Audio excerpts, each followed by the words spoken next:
Il a mis ses tripes sur la table, à dessein. Et croyez-le, elle lui faisait mal les tripes, à en crever. Crohn, maladie inflammatoire chronique intestinale.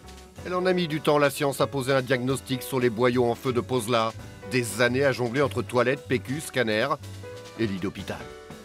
Voilà, moi j'ai vécu 10 ans en pensant que tout ça, c'était du bidon, que c'était dans ma tête, quoi. Voilà, la suite a prouvé le contraire, mais après 10 ans d'intestin qui se dévore, je suis arrivé à l'hôpital dans un sale état.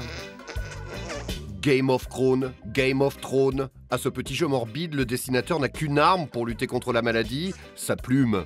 Alors sur le papier, il va graver sa douleur, une catharsis pour exorciser le démon de ses entrailles, sans même savoir qu'un jour ça s'appellerait Carnet de santé foireuse.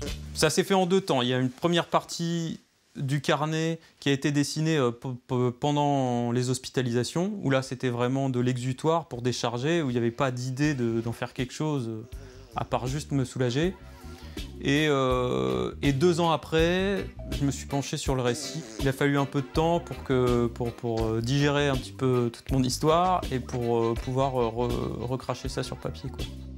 Ce livre a accompagné vraiment ma rémission et de vivre en paix avec cette maladie, etc. Donc il y a eu un vrai cheminement de fait avec ce livre équivalent à une thérapie.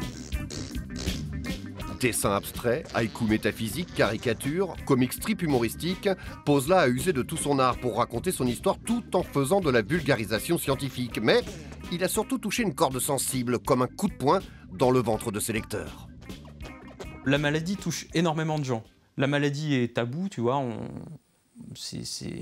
on évite de parler de la maladie en général. Et moi, je réunissais plusieurs tabous, le tabou de la maladie et le tabou du caca, quoi, avec la maladie de Crohn.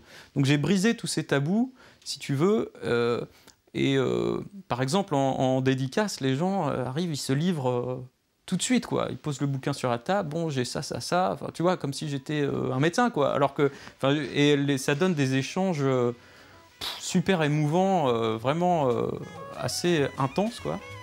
En compétition dans la sélection officielle, le carnet de santé foireuse mériterait bien de figurer au palmarès. En tout cas, une chose est sûre, ce bouquin devrait être remboursé par la Sécu.